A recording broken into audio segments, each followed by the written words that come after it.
You're listening to IRN, the Inception Radio Network, Chicago, Illinois.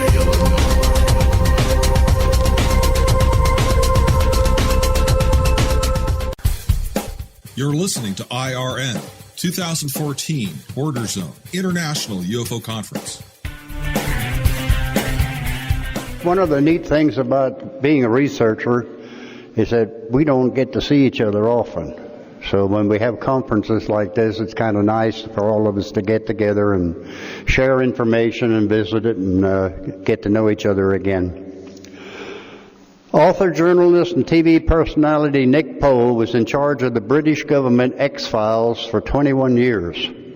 At the British Ministry of Defense, he investigated UFO sightings looking for evidence of a potential threat to national defense. His highly classified work included alien abductions, crop circles, and government psychic experiments. When details of Nick's work were released under the Freedom of Information Act, the media called him the real Fox Mulder. Nick is now recognized as one of the world's leading authorities on UFOs, the unexplained conspiracy theories, and French science.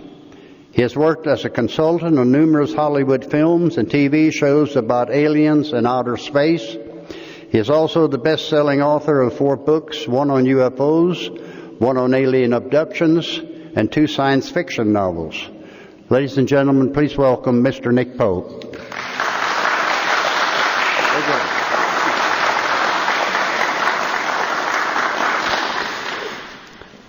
Well, thank you very much indeed for that introduction, Dennis, and also my profound thanks to Noe, to Brad, to everyone else who has helped with the organization of the Border Zone UFO Festival, the Dude of the Dead event, and all the other festivities, and of course, above all, to the city of Presidio itself for playing host to this event. It's my first time here. I hope it's going to be the first of many times, because I sense that this festival is going to grow and grow, and that there is really we're in at the beginnings of something exciting here, and I'm sure it's going to go from strength to strength.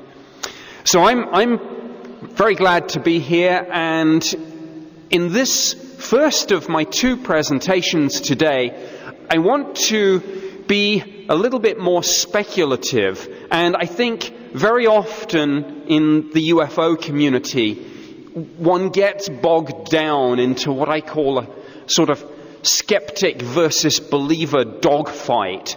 You know, is this real? Is this not real? Are we being visited or not? Is it really extraterrestrials, or is it all just misidentifications, hoaxes, or delusions? And it seems to me that there is quite a kind of entrenched viewpoint, probably on both sides. So very often you're not really going to change people's minds by getting into that, what is it or isn't it, kind of dogfight. So rather than try to make a case for the UFO, and I'm guessing that as we're all here at a UFO festival, it would be kind of like preaching to the choir anyway. I'm suspecting there's quite a lot of people here who are pretty much convinced anyway, so what's the point my spending time trying to convince you? Let's get beyond that kind of question and ask what I think are the more interesting questions.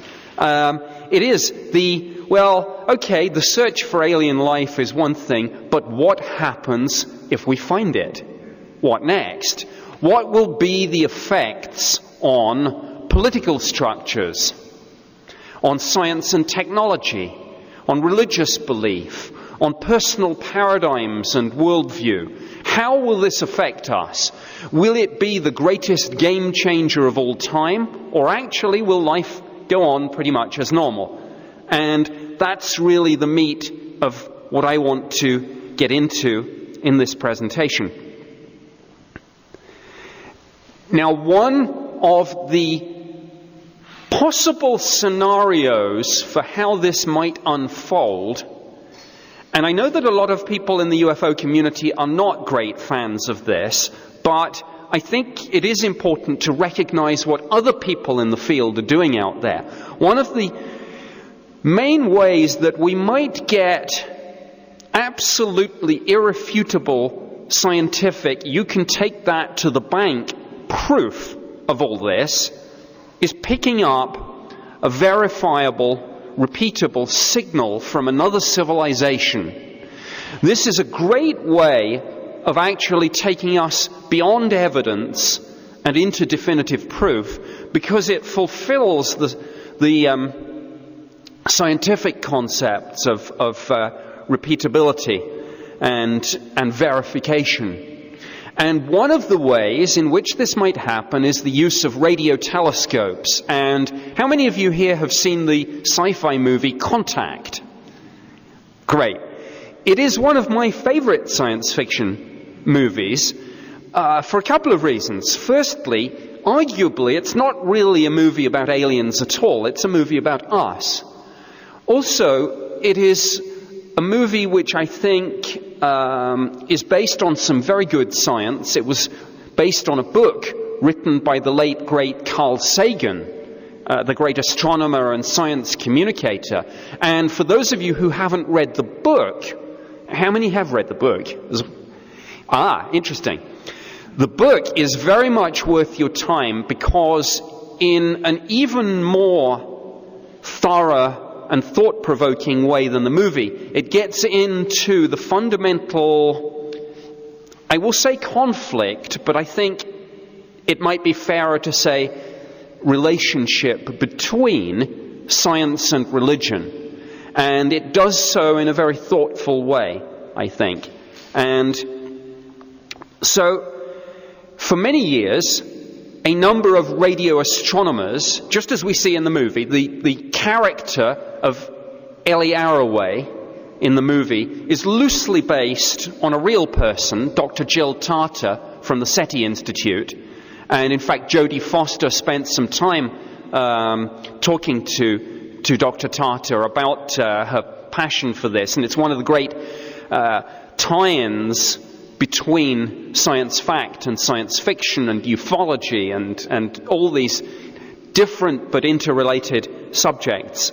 So, what we didn't see in the movie Contact is what's going on right now, the construction of the world's largest and most powerful radio telescope called the Square Kilometre Array. And you can see there it's based on multiple dishes based in a number of different countries around the world. Construction is pretty soon going to get underway, and it is going to be fully operational and on stream in the year 2024. So very often you'll hear people say, when are we going to get disclosure? When will the human race know that we are not alone? And if you ask me to pick a date, I'm going to go with 2024. Why? Because that's when this Square Kilometre Array telescope comes fully online. And just to give you an idea of the sensitivity and power of this machine, if you imagine the typical air traffic control radar system that you have at any American airport, this Square Kilometre Array radio telescope would be able to detect that airport radar at a distance of around about 50 light years. Translation: if there are other civilizations in our little part of the galaxy doing the sort of thing that we're already doing, this Square Kilometre Array telescope will find them. Now, I'm not in any way invalidating the UFO phenomenon, and maybe long before 2024 we'll get disclosure through other means. Maybe we will get, I suppose, the UFO community's ultimate fantasy. Interruption to normal broadcasting routines. There's going to be a special presidential address. My fellow Americans, people of the world, we are not alone. Or maybe we'll get the archetypal landing on the White House lawn. Or maybe we'll get something else. But maybe we won't. And if we don't, science and radio telescopes might be the way that this is going to unfold. And if it does unfold that way, or in fact, whichever way it unfolds, some very interesting questions actually arise. Now, I went back in, and one of the great things that you often hear at UFO conferences is people complain, why is it that the scientific community is not more interested in this subject? Why aren't they seeing what we're seeing? Why does science not look at these sorts of questions? Well, some good news. They are starting to do just that. Around about a month ago in Washington, D.C., there was an event put on jointly sponsored by NASA and the Library of Congress, an astrobiology symposium entitled Preparing for Discovery. Now, I did not attend that event, so I really can't discuss that in any great detail. But what I can discuss is 2 Royal Society discussion meetings that took place in the United Kingdom back in 2010. Now, I did go to both of those, and the Royal Society, for those not familiar with it, is arguably the world's oldest and most prestigious scientific organization. It, just a few years ago, celebrated its 300th anniversary, pretty impressive. Previous fellows include Sir Isaac Newton, Albert Einstein, and more recently, Stephen Hawking. So this is a pretty eminent body. And in 2010, as I say, they put on these 2 discussion meetings. And they had, I think, the most provocative titles that I've ever come across at a scientific meeting. The first one was called The Detection of Extraterrestrial Life and the Consequences for Science and Society. And the second one was called Towards a Societal Agenda for Extraterrestrial Life. Now, some of the presentations were very data-rich, fairly dry, heavy scientific. You know, this is the composition of interstellar gas clouds, that sort of thing. Way above my head, I have to say. But what was really interesting about these 2 meetings, I thought, was that they were incredibly multidisciplinary. In other words, you didn't just have astronomers and cosmologists and astrophysicists, but also psychologists, anthropologists, theologians, all coming together to say not just, hey, how's the search for alien life going? But as I say right at the beginning of this talk, what happens if and when we find it? What next? Now, one of the big questions that came up is first contact. How might things unfold? If we receive a message from the stars, should we reply? Well, it might sound kind of obvious, but I have to tell you, this led to a huge row, and rows at scientific conferences are very interesting to see. You know, they're kind of polite, but voices still get raised, and people still kind of answer back to each other, and it's pretty interesting. And one of the most controversial subjects was, if we get an alien message, should we reply? And here's why it's controversial. Stephen Hawking probably articulated it best a couple of years ago when he was asked about this. And he said, well, you know, if the human race ever encounters extraterrestrials, it will be a little bit like when the European explorers first encountered the Native Americans. Only this time, he said, we will be the Native Americans. And therefore, Stephen Hawking argued, it might not be so bright to immediately reply to this message from the cosmos and say, hey, yeah, here we are. come over. Yeah. So, Stephen Hawking has said no. We should not reply. It would be suicide. Or it might be suicide, and why take the chance? Seth Shostak, one of the best known of the SETI scientists, said, well, what are you going to do about it? In a sense, it's too late anyway.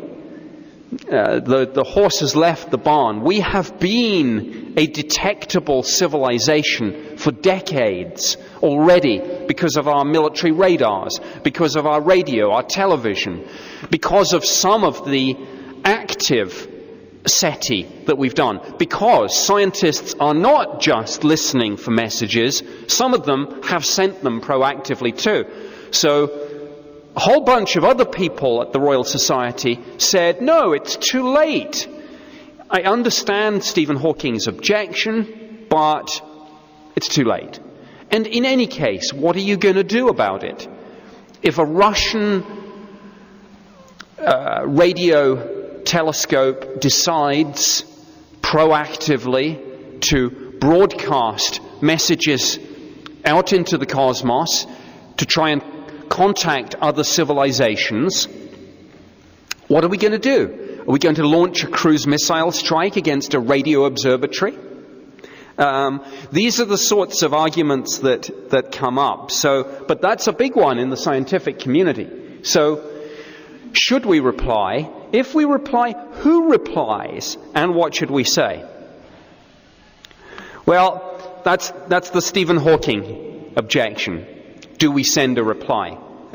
He very strongly said no. Another scientist, Professor Simon Conway Morris, also from the UK, he said, if the cosmic phone rings, don't answer.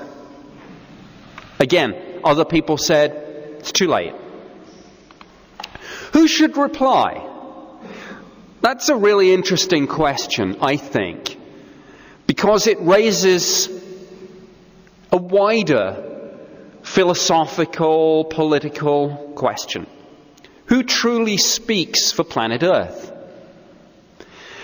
Let's suppose we switch on the square kilometre array and we get a message.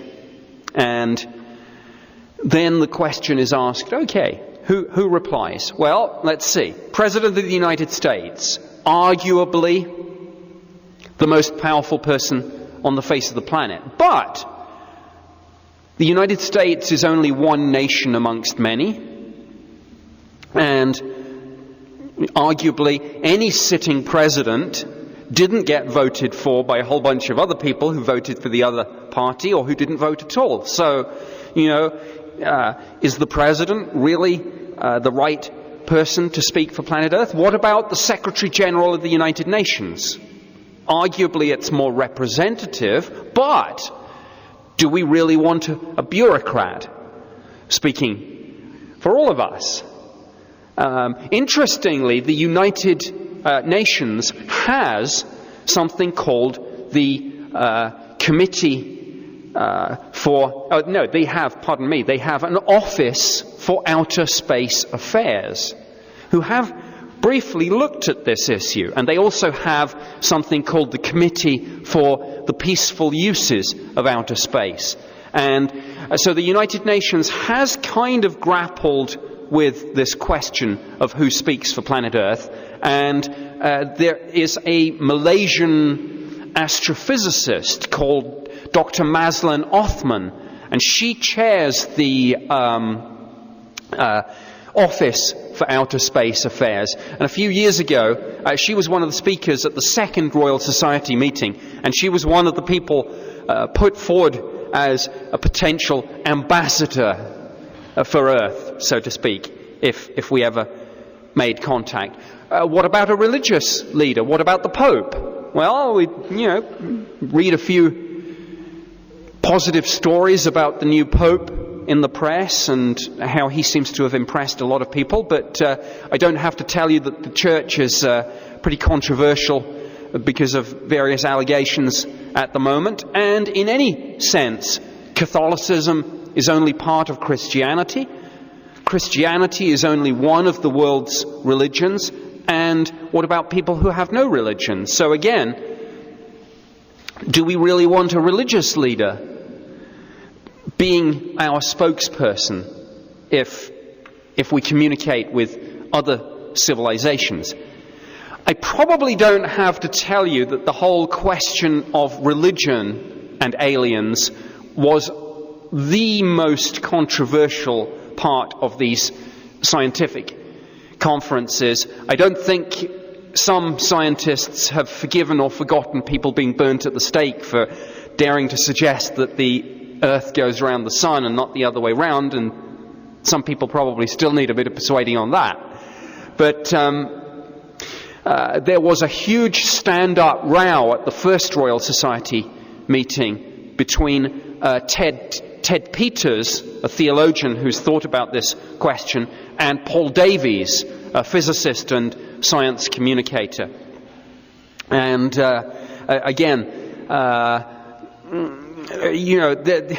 here's an interesting question about science and religion and things. And this is one of the things that came up at the first meeting. One of the great cliches that you'll hear about what happens when we find out for sure that it's not just us, that there are other civilizations out there, other life, other civilizations. Some people say, well, there'd be panic in the street, it would shatter the economic system, people's faith in religion would be destroyed. One of the things that these scientific meetings at the Royal Society attempted to do was address those cliches and say, are they true? Turns out they're not true. Why aren't they true? Why would there not be panic in the streets if the President was to announce that, hey, there are other civilizations out there, we've found aliens? The reason there would not be panic in the streets is because over 50% of people believe that anyway.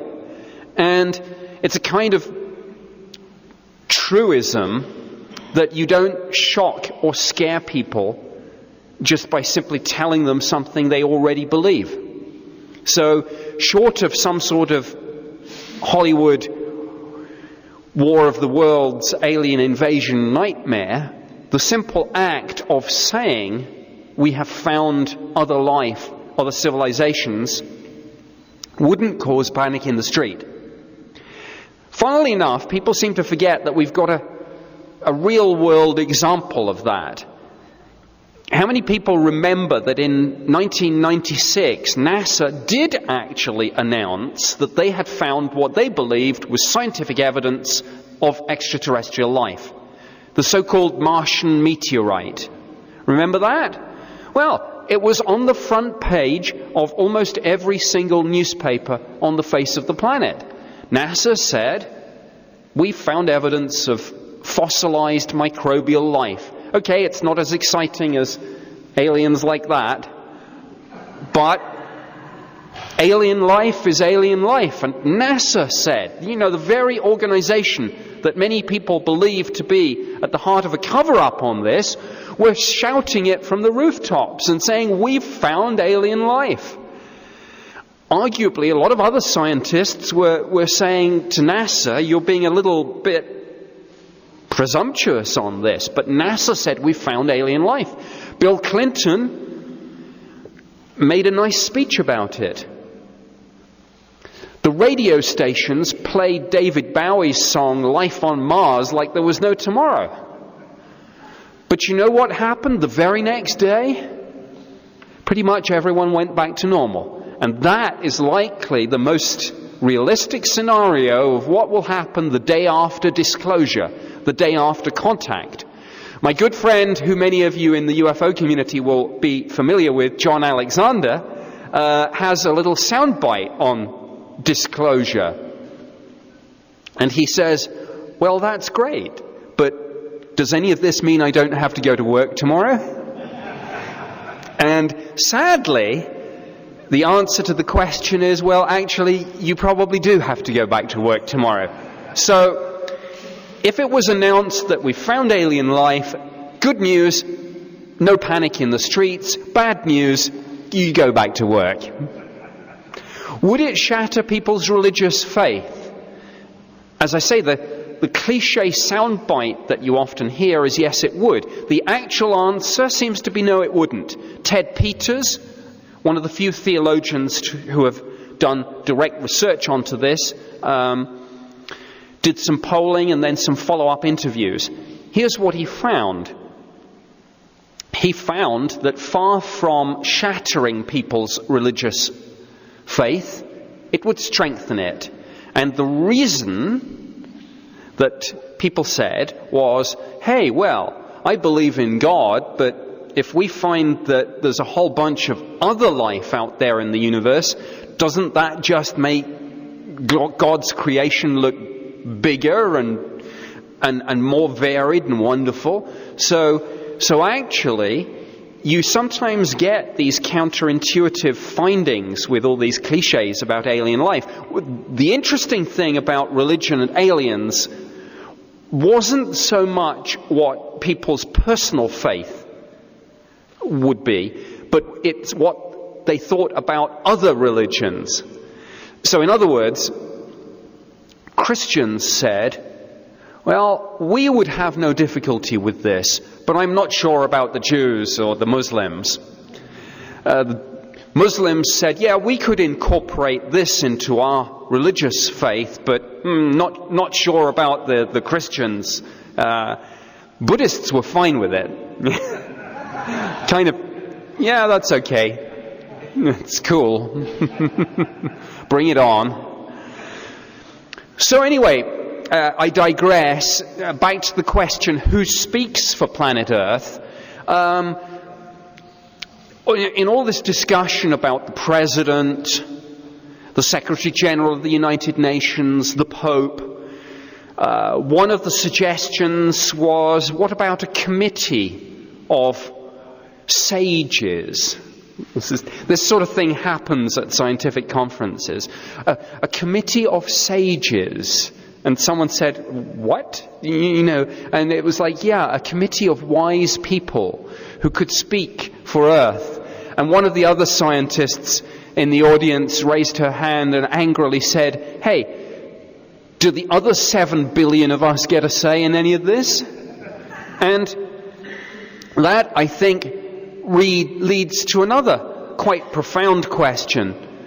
What about the billions of people who have no voice? Who arguably have no power and no say in any of this? Who speaks for them? And I think if we do ever make contact with intelligent civilizations, maybe they'll have some questions for us. And maybe one of those questions will be, hey, how come is it that on this civilized planet where you're spending so much on nuclear weapons and space probes, each day tens of thousands of children die of preventable diseases? And so maybe the question isn't so much what would our questions be for the extraterrestrials. Maybe we should ask ourselves what questions they might ask of us. And I think that takes us to an interesting place too. And maybe quite a disturbing place. What should we say to another civilization? What should our message be? Well, arguably that's the best one to start with, to reach out the hand of friendship. And it's interesting, if you read, I don't have the text on me, but we have already sent space probes out into the cosmos. Pioneer 10, Pioneer 11, Voyager 1, Voyager 2. And those probes have taken messages out, and I think the Voyager message read something like, we take these first tentative steps out into the cosmos in a spirit of exploration and a spirit of peace and friendship. We hope one day we may be called upon to learn and perhaps to teach, and we look forward to that. So, but this is a big question. What if we do pick up a message? Once we get beyond this, should we reply? What should we say? SETI, the SETI Institute, Search for Extraterrestrial Intelligence, launched a kind of initiative a few years ago to gauge public opinion on this and test the water and see what people thought. How many people have even heard of Earth Speaks? Yeah, they're not doing that good a job, I think, of putting it out there. But it basically asked the question, well, we're looking for some ideas. What would you people say? And they got some interesting answers back. One very clever person replied in binary code. I think my favorite message that somebody suggested was, it is very boring here and we are lethal, don't bother coming. But, arguably, we might find something a little bit more interesting to say. Here are what I think might be some questions that we might like to think about asking. Meaning of life? Does consciousness survive death of the physical body? Is there a God? How can we overcome all our problems? And the last one, definitely for the UFO community, what really happened at Roswell? What was it with you guys? I once heard a skeptic say to Stanton Friedman, what would you do if aliens landed on the White House lawn and said, yeah, we're absolutely real, but I absolutely promise you we didn't crash at Roswell? But those are the sorts of questions that people might be tempted to ask, and in a sense, no great surprises. They are arguably the big questions that we all want to know. But I think this in and of itself kind of raises a dilemma. And the dilemma is this. Throughout human history, perhaps we've been at our best when we have struggled to overcome obstacles. Arguably, it's hardwired into us. It's what makes us human, is dealing with problems, whether it's very basic problems like feeding ourselves and clothing ourselves, or whether it's more fundamental and more complex, difficult problems. If we encounter other civilizations, we must face the possibility, and indeed, if we are dealing with civilizations that come here, not the possibility, but almost certainly the absolute fact that we're dealing with civilizations orders of magnitude more advanced than our own. And that being the case,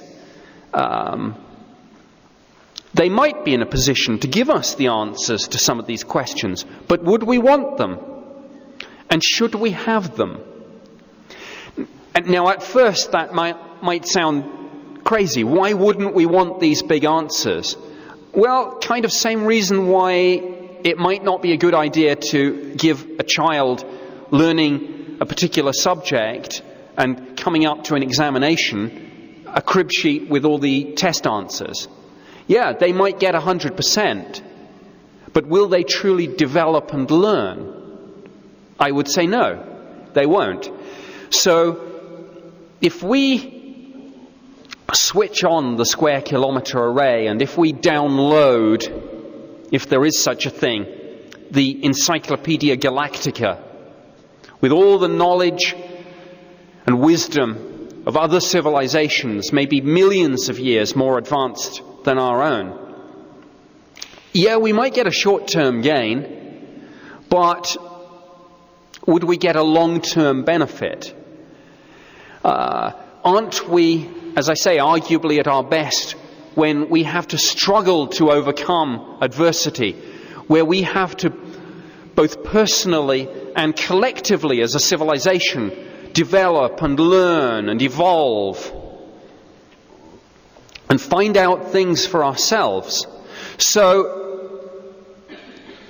yeah, it would be good to get a cancer cure, but maybe we should discover it for ourselves. But that's very easy for me to say here. But what if one of my loved ones was currently ill with cancer? I expect I would change my mind. This is why I would suggest there are very few black and white answers when it comes to these sorts of philosophical questions. There are a lot, if you'll excuse the ufological pun, of grey areas here.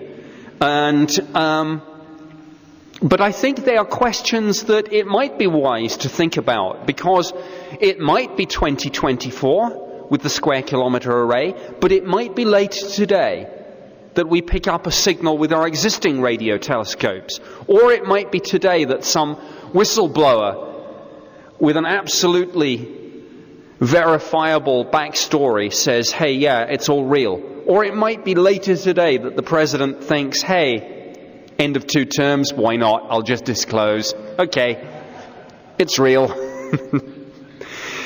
So it's arguably worth thinking about these questions sooner rather than later.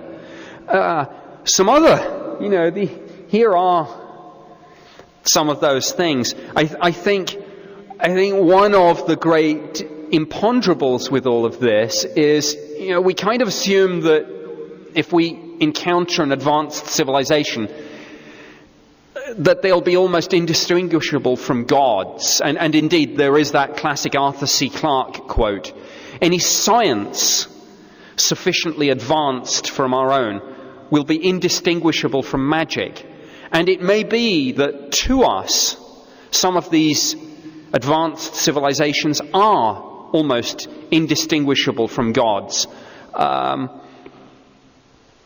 But if we look at some of the folklore that we're told about, Greek and Roman gods, and the gods were great tricksters. So why should we assume that anything that we are told by extraterrestrials is true?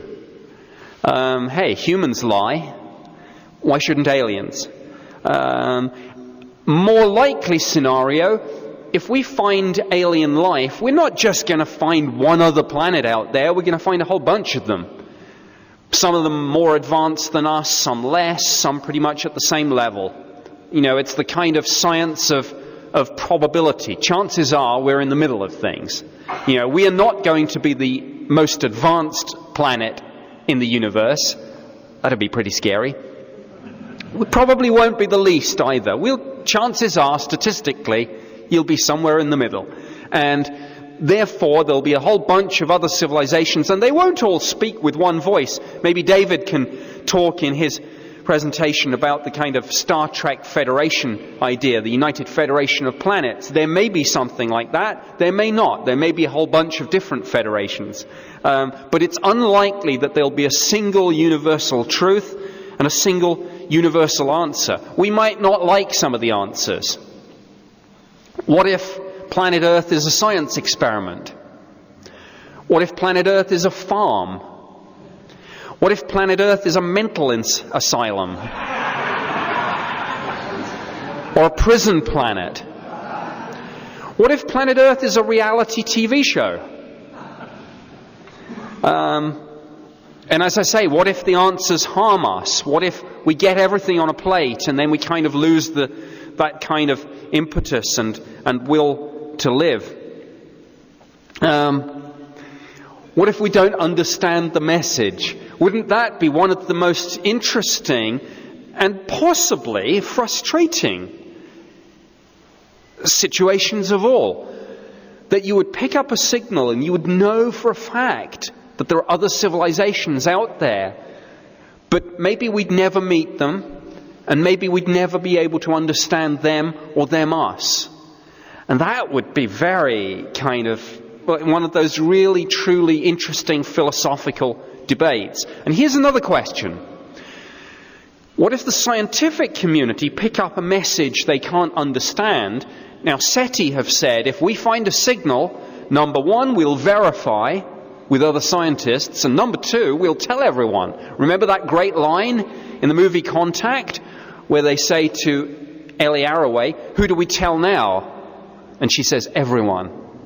Well, can you imagine the government being comfortable with the scientific community picking up a signal that we can't understand and then releasing it? What if it's the formula for some fantastic device that will enable us to generate almost unlimited, cheap, clean energy? Great, you might say, but do we not on this planet have a habit of abusing things like that? One of my other favorite movies is The Medusa Touch, one of Richard Burton's movies. And there's a scene in there where he says, we find out what powers the sun, and we make a bomb out of it. What if an extraterrestrial message is this incredibly powerful source of energy? Won't there be someone here that decides to weaponize it?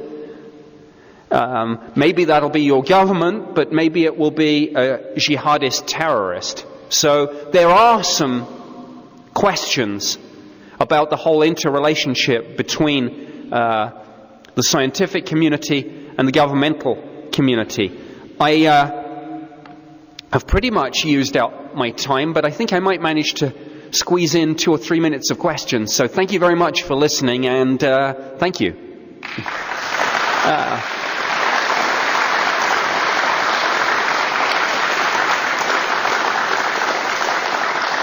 I do have time to take a few very brief questions. I talked to John Alexander at the International UFO Festival in Phoenix just a few months ago in February. John Alexander says that disclosure has already happened and happened during the 40s, 50s, 60s, 70s, 80s, 90s, right up to now.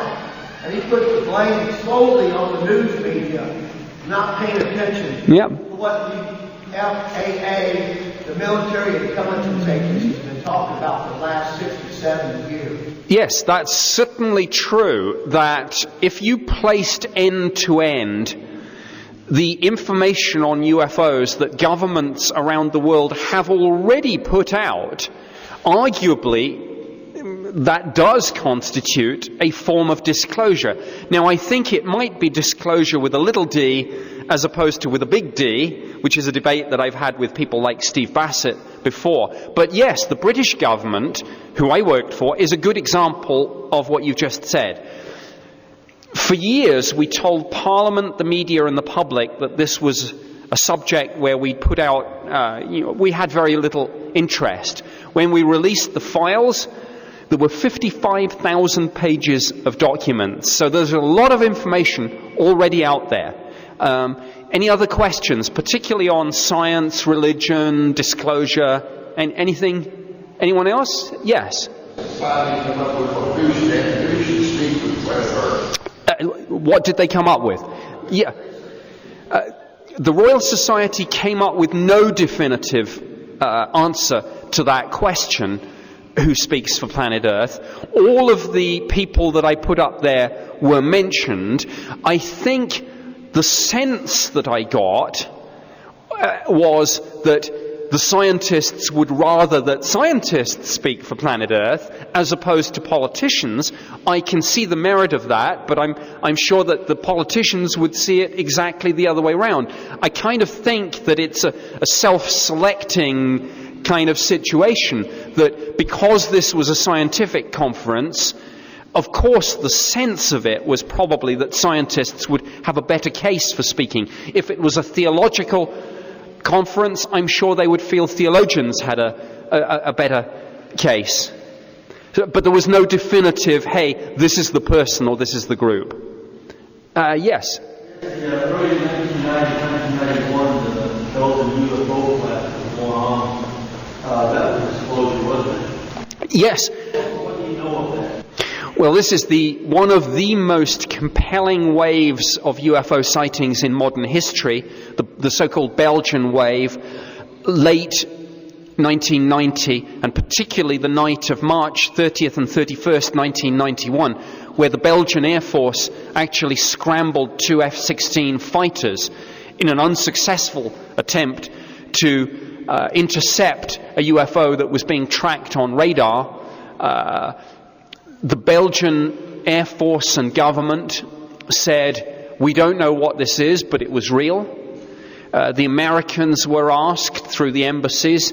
I was peripherally involved and asked some questions through the British embassy. Again, I think it ties back into the point that Kenneth just made about maybe disclosure has already happened. Maybe we should get beyond this, is it real or is it not, and say, hey, yeah, there's enough information out there, verified by governments itself. I mean, General de Brouwer, the Belgian chief of staff for the Air Force, he was the one saying, and he continues to say, this is real, this is solid. And his kind of under-the-breath postscript was, thank goodness they weren't hostile, because if they had have been, the speeds and maneuvers of that thing, we would not have been able to do a thing about it. So maybe that's a good sign. I've been told we have time for one last very brief question. Anyone else? Yes. If Get the last one. If E.T. wanted to speak to scientists, wouldn't they be doing it already? Yes. I think there is an argument that says they would be doing exactly that, but I suppose the question is then, how would they be speaking to scientists? One answer to that is that they would be using something that they know we use, i.e. radio. So that's, I guess, one reason why listening for a radio signal with a radio telescope is logical. But in my mischievous moments, which I do have, I suspect that extraterrestrials will be able to do rather more advanced things. One of the things that I kind of speculate is they would have the capability to simultaneously send every single person on the face of this planet who has an internet connection and an email account, an email. And if every single person on the face of the planet got the same email, in a way that's quite an egalitarian way of them making contact with us in a way that doesn't favor any one particular country, politics, religion, etc. So watch your inbox. An email from E.T. Thank you very much. You're listening to IRN 2014 Order Zone International UFO Conference.